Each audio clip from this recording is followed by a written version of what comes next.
The government's plans to build a high-speed rail line from London to Birmingham, Manchester and Leeds could be scrapped. The Transport Secretary is launching a review with a go or no-go decision by the end of the year.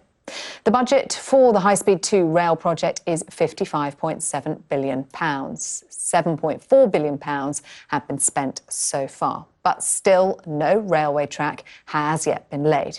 In July, HS2 Chairman Alan Cook reportedly warned that its cost could rise by another £30 billion.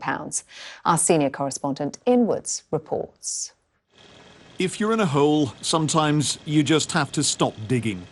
Well, the government isn't quite ready to halt work on HS2 yet, but even though this construction at Euston Station is well underway, it's ordered a full review as to whether it really is worth the cost and effort required.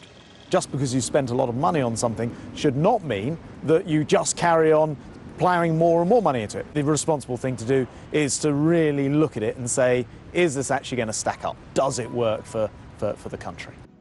For a decade, the prospect of a fast, ultra-modern rail network has kept the HS2 dream on track.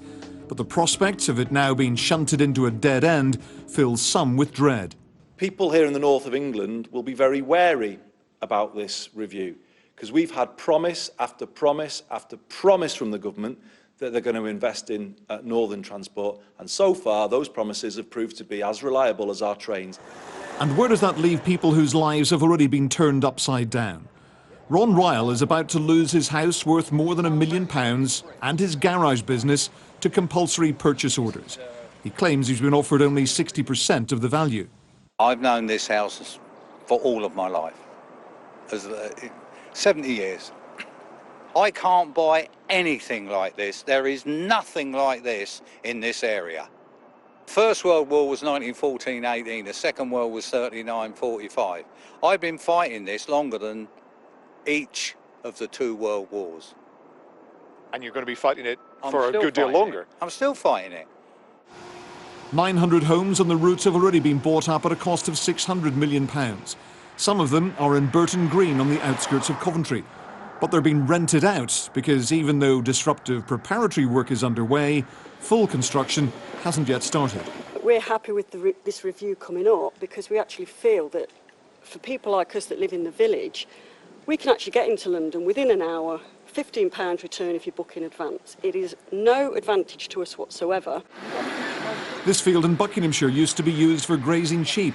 Now it's an access route for HS2 construction vehicles. There is already an agreement with the local landowner that the site would have to be put back to its pre-construction condition once work is completed, and that's the case here. And that would cost more money. And that will cost more money, but that's already in the budget. So yes, it's a waste, but at least it's budgeted for.